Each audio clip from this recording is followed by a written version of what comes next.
네, 이번 시간은 뉴스앤 파워 인터뷰 코너입니다. 오늘은 기본소득당의 용혜인 의원이 스튜디오에 나와 계십니다. 안녕하십니까? 네, 안녕하세요.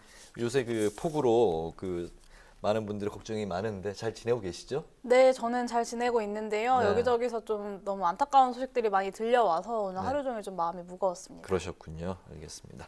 하반기 국회가 이제 정상화된 지 벌써 20일이 다 돼가고 있는데 용 의원께서 이제 출발부터 좀 순탄치가 않으셨어요. 왜냐하면 네. 이번 하반기 국회에서 행정안전위원회로 이제 상임위 배정 받으셨는데 소수 정당의 상임위 재배정을 촉구를 하면서 열 이틀 동안이나 철야 농성을 이제 벌이셨습니다. 네. 원래 이제 기재위를 희망을 하셨죠. 맞습니다. 근데 이제 상대적으로 비인기 상임위로 분류되고 있는 그 기재위인데 여기를 이제 원하는 이유가 이제 어떤 거인지 궁금하고요. 또 아직도 좀 뜻을 접으지 않으셨는지도 궁금합니다.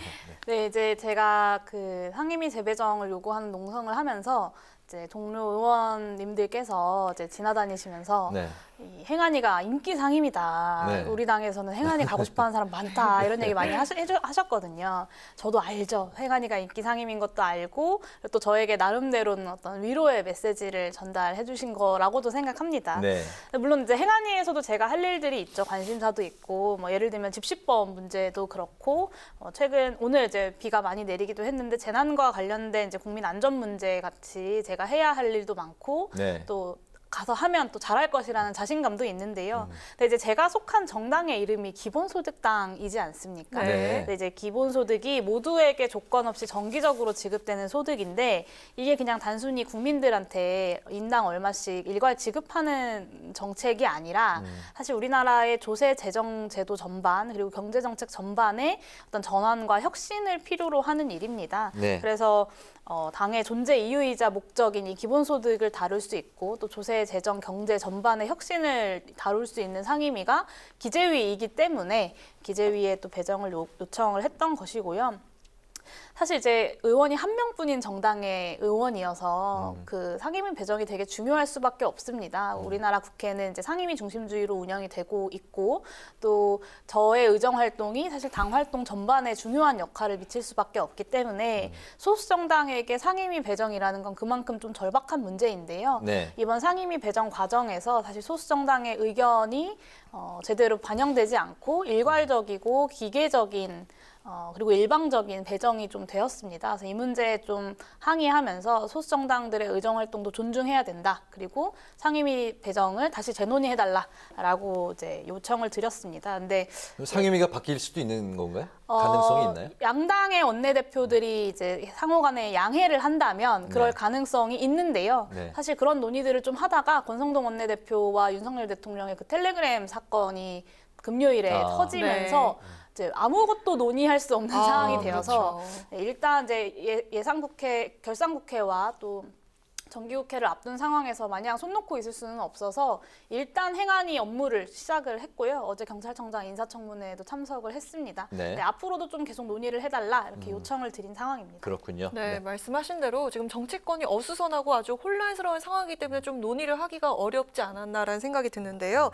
특히 국민의힘이 결국 오늘 주호영 비대위 출범을 하게 됐죠. 그리고 윤 대통령도 어제 업무에 복귀를 해서 또 민생 행보 강화하는 그런 모습입니다. 집권 여당과 윤 대통령 뭔가 쇄신을 하려고 하는 듯한 그런 모양새인데 혼란을 수습하고 국정 동력을 또 확보할 수 있을지 현재 상황을 어떻게 보시는지 들어보겠습니다. 네, 저는 수습 안 될 거라고 보고요. 네. 단호하게 안 될 것 같습니다. 이 이준석 대표의 성상납 의혹 그리고 증거인멸 교사 의혹이 보수 혁신을 바랬던 국민들에게 실망을 줬던 것과는 좀 별개로 지금 여당 내에서 벌어지고 있는 일은 분명하게 권력투쟁입니다. 네. 근데 이 권력투쟁이라는 것은 사실 한쪽이 끝장이 나야 끝나게 되는데요. 이준석 대표가 가처분 신청을 내겠다라고 오늘도 다시 한번 밝혔던데 이게 이제 가처분 신청의 인용 가능성을 매우 높게 봐서라기보다는 이게 가처분 신청을 하나, 가처분 신청을 하지 않나 사실 이준석 대표에게는 똑같거든요. 다음이 없는 상황은 똑같기 때문에 이제 명예로운 결말이 아니라 후회 없는 결말을 택하겠다라는 것이 좀 그런 의미를 담지 않았을까 생각하고요. 이런 상황에서 이제 조속하게 전당대회를 치러서 새로운 대표를 선출한다? 그런다고 해서 과연 수습이 될까? 저는 그렇지 않을 거라고 보고요. 결국에는 새롭게 뽑힌 대표와 전 대표 간의 싸움이 이어질 것이라고 봅니다. 그리고 더 큰 문제는 윤석열 대통령인데요. 사실 이 문제를 수습하기 위한 전제 조건은 윤석열 대통령이 이 당에 대한 그립을 강하게 쥐고 가겠다라는 걸 포기하셔야 되는데 네. 그럴 생각이 전혀 없어 보이십니다. 그리고 아마 이 텔레그램 사건에서 보듯이 사실 이 권력투쟁의 핵심에 윤석열 대통령이 있거든요. 많은 국민들이 그 현실을 알고 있고 국민의 눈높이에서 정말 좀 볼썽사나운 일이지 않을까라는 생각이 듭니다. 네. 어제 그 박순애 교육부 장관이 이제 자진 사퇴를 했습니다. 그러면서 그동안 이 논란이 있었던 정부가 추진했던 초등학교 입학 연령 만 5세로 이제 낮추는 내용의 학제 개편안이 사실상 이제 좀 폐기되는 분위기로 가닥이 잡히는 것 같습니다. 그 의원께서는 이제 그 박순애 장관 그 사퇴 전에 정책을 제안할 처지가 못 된다 이렇게 이제 비판을 하셨습니다. 지금 이제 아이가 2살이죠. 네, 맞습니다. 이 사안에 대해서 이 정책에 대해서 특히나 또 이제 관심이 많으셨을 것 같은데 박 장관의 사퇴 어떻게 보셨습니까? 네, 사실 저희 아들이 딱 21년 5월생이거든요. 네. 그래서 이 학제 개편의 과도기에 들어가는 딱 그 연도에 해당합니다. 네. 그러니까 제 주변 엄마들도 난리가 났었는데요. 저의 체감상으로는 거의 뭐 100% 반대 네. 같은 느낌이었습니다. 네, 이런 정책에 대한 논의를 하기 전에 일단 이 박 전 장관이 거취 문제를 결론 지어야 된다라는 것이 저의 생각이었는데요. 사실 박 전 장관이 교육자로서는 해서는 안 될 일들을 참 많이 해오셨습니다. 뭐 예를 들면 논문 표절로 권위 있는 두 학술지로부터 투고 금지 중징계를 받았고요. 자녀들은 이제 입시 컨설팅을 통해서 생기부 이제 조작 의혹이 있습니다. 근데 이 생기부 내용도 보여주기를 거부했었고, 그리고 평범한 교원이라면 교장 교감으로는 승진조차 할 수 없는 음주운전, 만취 음주운전을 했는데 0.01%의 확률을 뚫고 선고유예까지 받아냈죠. 근데 여기에 더해서 이제 조교들에 대한 상습적인 갑질 논란까지 있었습니다. 근데 여기에 대해서 되게 황당한 해명들을 많이 늘어났었고요. 도대체 이런 문제가 있는 인사가 어떻게 교육 전문가 명망 있는 자리에 올랐을까 의문스러울 정도였는데요.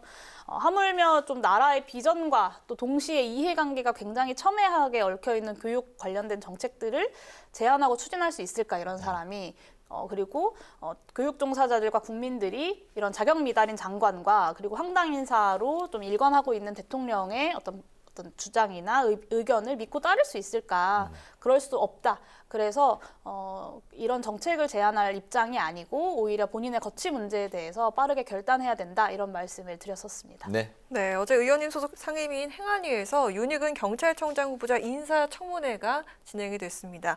쟁점은 역시나 그 경찰국이었는데요.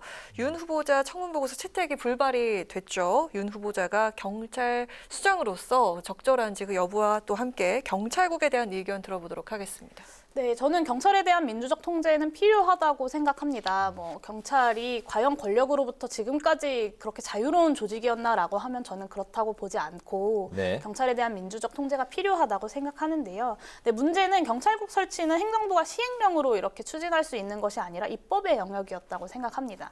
근데 윤석열 정부가 국회, 입법 권한을 가진 국회를 패싱하고 이런 식으로 월권을 해서 경찰국을 설치하는 것 자체가 그 절차 자체에도 문제가 있다라고 보여지고요. 입법부의 구성원으로서 좀 좌시하기 어려운 사안이라고 생각합니다. 그리고 경찰국 설치 역시 이제 비대해진 경찰의 권력을 견제하는 측면에서 논의될 수 있지만 여러 가지 다른 방안들도 충분히 검토해 볼 수 있다고 생각하거든요. 대표적으로 사법경찰과 행정경찰을 어떻게 분리할 것인지 같은 것들도 논의가 필요한데 이 나라를 둘로 갈라놓을 정도로 경찰국을 무리하게 이제 설치를 하는 것보다 조금 더 합리적인 개정 방향에 대해서 경찰 스스로가 나서야 된다고 생각합니다. 근데 어제 그 인사청문회를 해보니까요. 네. 경찰국 설치를 통해서 민주경찰을 만들 수 있을까가 저의 이제 청문회에 임하는 어떤 의문 혹은 해소되어야 할 과제였는데 안 될 것 같습니다. 이게 이 행안부 장관이 이제 대우조선 해양 사태에서 행안부 장관의 함께 이제 따라다니면서 헬기를 타고 다니고 권한이 없음에도 불구하고 행안부 장관이 주재를 했던 그 대책회의에도 참석해서 말 한마디 못했고 심지어는 제가 그 자리에서 다음번에도 이렇게 위법한 회의를 행안부 장관이 열 경우에 갈 것이냐라고 물어봤더니 가겠다고 네. 하시더라고요. 그래서 이 정권의 눈치 보기, 권력의 눈치 보기만을 하고 있는 이 윤희근 후보자가 경찰청장으로 있는 한 경찰국 설치를 통한 경찰에 대한 민주적 통제는 불가능하다라는 결론을 좀 저는 내렸고요. 그런 면에서 경찰국 설치와 함께 윤희근 후보자에 대한 지명도 철회되어야 한다라고 보고 있습니다. 그렇군요. 또 용 의원께서 이제 관심을 갖고 있는 이슈들 한번 살펴볼까 합니다. 지난 2일 이제 국회 본회의에서 유류세 탄력세율 범위를 최대 이제 50%까지 확대하는 법안이 이제 통과가 됐는데, 근데 당시 이제 용 의원께서 개정안에 이제 반대하는 그 발언을 이제 하셨습니다. 기계적인 유류세 인하 정책이 아니라 이 고유가 이런 상황에서 이득을 봤던 기업에 이른바 횡재세를 물려야 한다 이렇게 이제 주장을 하셨는데 관련 법안도 지금 준비하고 있다고요? 네, 법안 발의를 추진하기 위해서 이제 함께 공동 발의할 의원님들을 열심히 네. 설득하고 모시고 있는 중이고요. 사실 이제 유류세 인하를 저는 한시적으로 정말 고유가 시대에 국민들의 고통을 일시적으로 경감하기 위해 할 수도 있다고 생각하는데요. 사실 작년 11월부터 올해 연말까지 유류세를 인하해 줌으로써 줄어들게 되는 세수가 기재부 추산으로 한 9조 정도 된다고 합니다. 네. 이게 이제 GTX B 노선, C 노선을 다 짚고도 남는 돈이거든요. 네. 이만 엄청난 재원이 드는 이제 일인데 이 효과에 대해서 사실 많은 국민들이 좀 의문을 가지고 있고 또 정부에서도 제대로 된 효과를 분석한 보고서조차 없다고 합니다. 벌써 반년이 넘게 지났는데요. 저희 의원실에서 직접 조사를 해보니까 유류세를 깎아준 것의 한 40% 정도만 실제로 소비자가에 반영이 된 것으로 나왔어요. 그러니까 네. 100원을 깎아주면 100원이 가격에 반영이 되어야 되는데 실제로는 40원 정도만 반영이 되고 나머지 60원은 정유사가 가져가고 있었던 네. 거죠. 그래서 정유사가 올해 상반기 역대 최고의 실적을 찍고 있습니다. 내일 또 이제 2분기 실적 발표를 한다고 하는데 아마 또 비슷한 결과가 나올 것 같습니다. 이렇게 어떤 기업의 어떤 정당한 이윤 추구 활동을 통해서 만들어진 게 아니라 어떤 외부 조건에 의해서 만들어진 이익에 대해서 정부가 그리고 사회 공동체가 다시 한번 이것의 일정 부분을 환수해서 조금 더 나은 목적을 위해서 쓰자라는 아이디어들이 네. 이제 선진국이라고 불리는 유럽이나 미국에서도 이제 논의가 되고 심지어는 시행하고 있는 나라들도 있고요. 한국에서도 이런 아이디어들을 제시하는 몇몇 그 정당들도 있고 또 제가 이제 지난 4월에 이걸 제시를 함으로써 좀 어느 정도 공론화 과정에 있다고 생각합니다. 그래서 이렇게 횡재세를 그 9조 원 세금을 깎아줄 것이 아니라 네. 횡재세를 통해서 마련한 재원을 가지고 뭐 화물 노동자라거나 아니면 그 에너지 문제로 고통받고 있는 사람들을 위한 에너지 바우처 확대 등에 사용하는 것이 조금 더 막대한 재원을 들이는 것에 비해서 정책 효과가 크다라고 보고 있습니다. 특정 상황, 이런 특정 시기에 이득을 본 그 기업들에 대해서 이제 횡재세를 물리시겠다는 건데, 그 어느 정도 그 세율 같은 거는 그 생각하시는 게 있습니까? 네, 이제 기존의 법인세에 더해서, 네. 그러니까 그 최근에 이제 김성환 민주당 정책위 의장께서 석유사업법 18조를 활용해서 부과금을 마련하자라고 이야기를 하셨는데요. 저는 부과금 같은 방식보다는 그러면 어차피 공급가를 조정하면 똑같은 결과를 만들기 네. 때문에 법인세 부과를 통해서 횡재세를 추진하자라는 말씀을 좀 드리고 있고요. 이 법인세 세율에 추가 세율을 더해서 이제 그 과세하는 것을 좀 제안드리고 있습니다. 영국 같은 경우는 석유 채굴 기업에 40% 법인세를 부과하는데 네. 여기에 이번에 고유가 시대에 25%의 초과 이익세를 한시적으로 이제 부과하고 있습니다. 이미 부과하고 있고요. 한국에서도 이런 방식을 통해서 한 3, 4조 원 정도의 추가 세수를 마련할 수 있을 것이라고 추계하고 있습니다. 추경호 경제부총리도 용 의원과 이제 비슷한 입장인 건 이득을 본 기업들이 법인세를 제대로 내야 한다. 이 부분까지는 이제 같은 네. 입장인 것 같습니다. 근데 경제부총리는 횡재세는 동의하지 않는다는 그 반대 입장을 분명히 했습니다. 그렇기 때문에 용 의원께서 이제 생각하시는 횡재세 이게 추진이 가능할까? 그런 이제 또 이야기도 나오고 있네요. 네, 이제 보통 많이 나오는 반론 그리고 아마 추경호 부총리가 이제 대정부 질문을 통해서 많이 했던 이야기가 손실 볼 때 그러면 보상해 줄 거냐라는 네. 것인데요. 사실 이미 한국에서는 손실이 날 경우에 그 부분에 대한 세금을 다음 연도 세금에서 어느 정도 공제해 주는 제도를 이미 가지고 있습니다. 네. 그런데 이렇게 외부 효과를 통해서 시장 지배력을 활용해서 막대한 이익을 보는 경우에는 이렇게 횡재세처럼 추가적으로 환수할 수 있는 조치가 없는 거죠. 그런 의미에서 좀 그런 비판은 맞지 않다라는 생각이 들고요.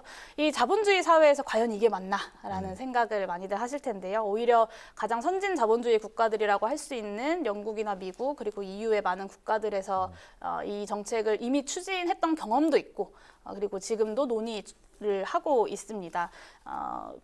네, 아까 말씀드렸던 것처럼 이 공급 위기 그리고 코로나 위기를 틈타서 가격 결정력을 갖고 있는 기업들이 이익을 누리고 있는 것을 좀 다시 한번 환수하자는 것이고 이런 기업들이 사실 네. 지금 인플레이션의 어떤 주요한 요인이라는 분석들도 많이 나와 있는 알겠습니다. 중입니다. 네, 오늘 마지막 질문인데요. 감사원이 조만간 그 문재인 정부의 탈원전 정책 수립 과정에 대한 특별 감사에 착수할 것으로 보입니다. 용 의원께서는 그 민주당과 공동으로 최재 감사원장 사퇴 촉구 결의안을 내셨잖아요.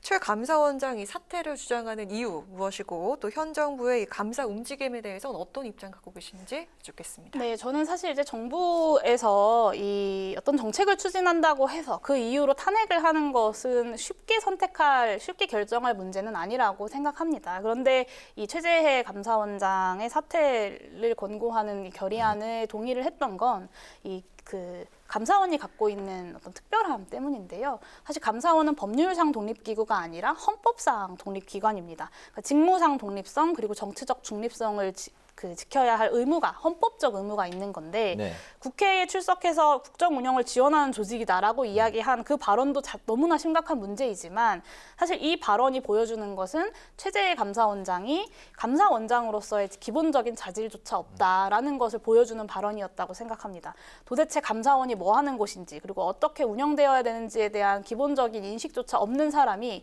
과연 헌법상 독립기구인 감사원의 역할을 제대로 해낼 수 있을까?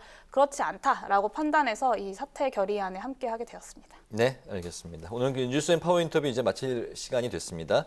오늘은 상임위 재배정을 요구하면서 농성했던 배경 그리고 윤석열 정부 인사 문제와 정책을 중심으로 지금까지 기본소득당의 이용혜인 의원과 관련 이야기를 나눠봤습니다. 오늘 말씀 잘 들었습니다. 고맙습니다. 고맙습니다. 네, 감사합니다.